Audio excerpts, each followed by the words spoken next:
Right side ये हम दादी क्लिप देखाएंगे।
विनम्र किसान का बेटा था वो दृढ़ता का भंडार। वल्लभ भाई पटेल नाम कहलाता था सरदार। कृषक कार्मिक जनगण से था उसको प्यार अपार। अखिल देश ने उसे रहनुमा किया था स्वीकार। गांधी बापू का शिष्य, सत्य अहिंसा का अवतार, किंतु एक भारत करने को धर लेता हथियार। लौह पुरुष संबोधन था वो लोहे की दीवार। तेज पुंज तुम, शक्ति पीठ तुम, बल का सागर अपरंपार। ऋणी देश का नम्र मन तुम स्वीकारो सम्मान।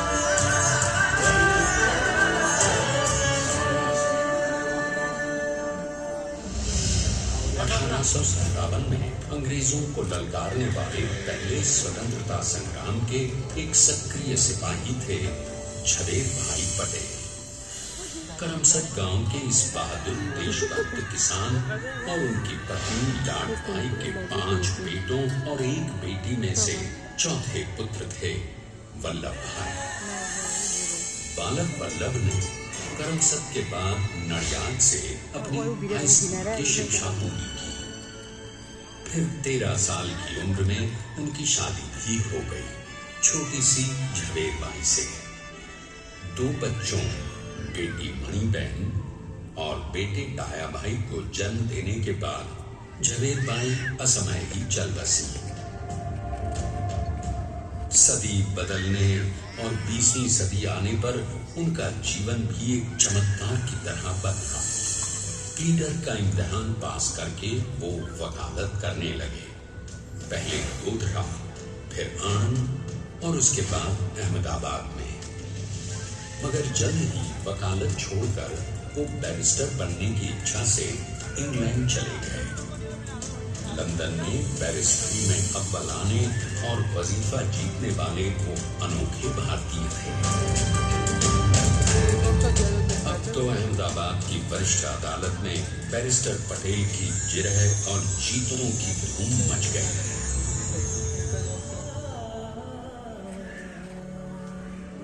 तभी एक युग पुरुष ने वल्लभ भाई के जीवन की धारा ही बदल दी।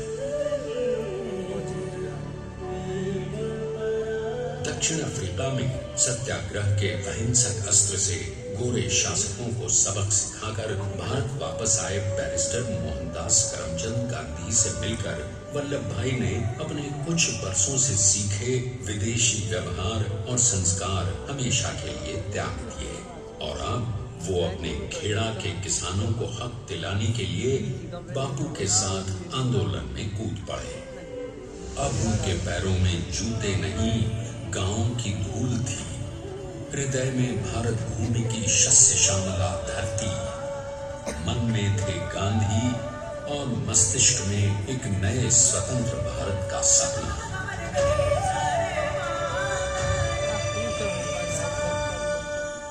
तभी बारडोली के मजबूर मजलूम किसानों की यातना का समाचार उनके पास पहुंचा। तुरंत वल्लभ भाई वहां पहुंचे और यूं शुरू हुआ भारत का सबसे बड़ा और सफल किसान आंदोलन बारडोली। वल्लभ भाई ने बारडोली के 87,000 किसानों को ऐसा अटल अडिग अचल मनोबल दिया कि अंग्रेजी सरकार हिल गई और 1 बरस के बाद उनका लगान माफ कर दिया गया। अब तो पूरे देश में लोग वल्लभ भाई के नाम की कस्में खाने लगे। स्वयं महात्मा गांधी ने कहा, अब वल्लभ भाई मेरे शिष्य या साथी नहीं, सारे देश के सरदार हैं। और देश को मिल गया एक अनोखा असरदार सरदार।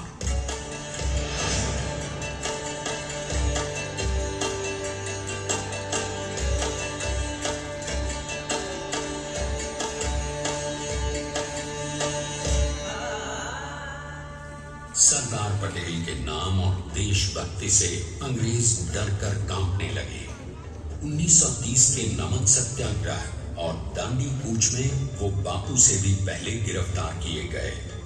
तो सन 1932 में फिर उन्हें बापू के साथ ही जेल में 2 सालों के लिए डाल दिया गया। मगर आजादी के दीवानों को, स्वतंत्रता के परवानों को कौन गिरफ्तार कर पाया है।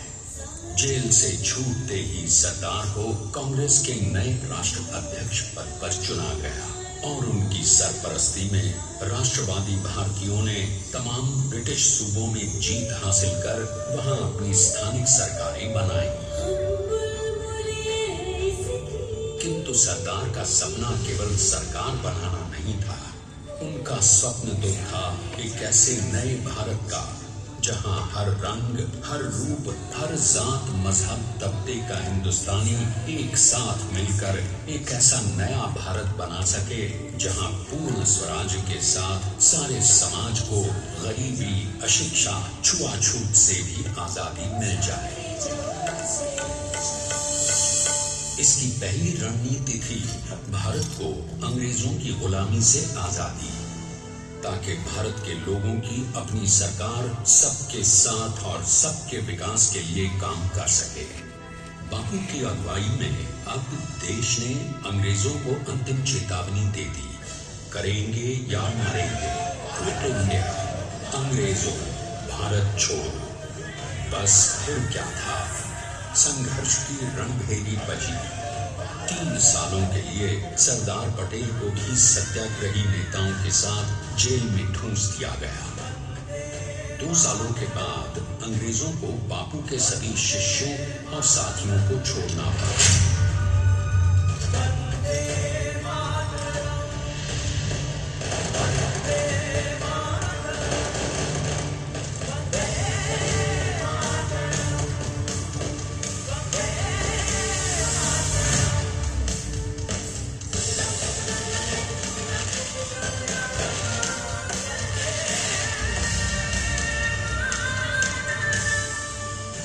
स्वतंत्रता के स्वप्न के सच होने के साथ अब सरदार पर कई एक नई जिम्मेदारियां थीं। आने वाली आजादी की तैयारी और एक नए भारत के लिए नए लोकतांत्रिक संविधान की संरचना। जैसा उनके साथी ने खुद कहा था, सरदार ने ही 6वीं हथौड़ी लेकर एक नए भारत को उकेरा है।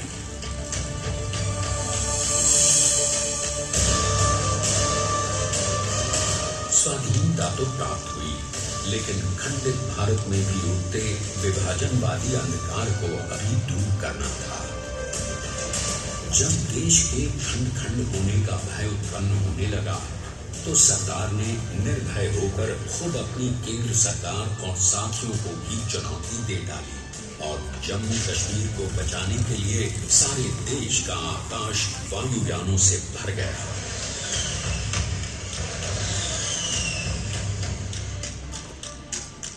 फिर हैदराबाद और जूनागढ़ के भारत में विलयीकरण को पाकिस्तान से चुनौती मिली। सरदार चाहते थे कि देश की 1 इंच धरती अब और विभाजित नहीं होनी चाहिए।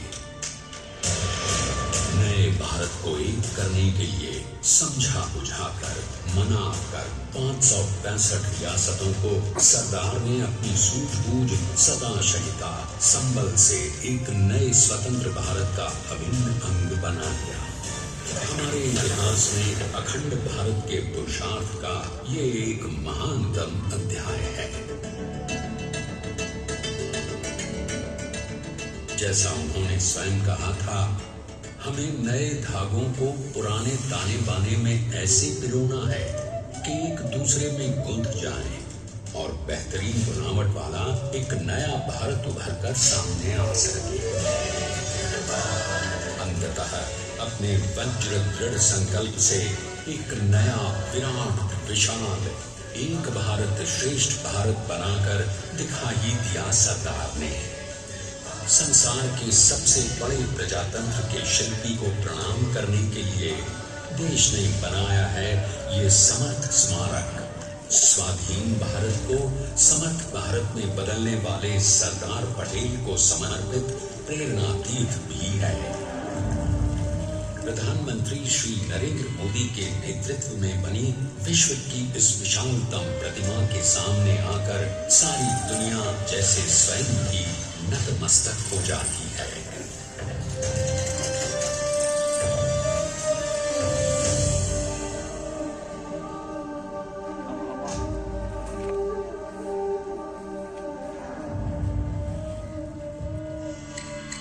देश को बना गया वो अमित अटल, हरा सका उसे न कोई शत्रु दल। चट्टान के समान सा पुरुष प्रबल, स्वदेश का सम्मान है, पटेल को स्वदेश का सम्मान है, पटेल को स्वदेश का सम्मान है, पटेल को स्वदेश का सम्मान है।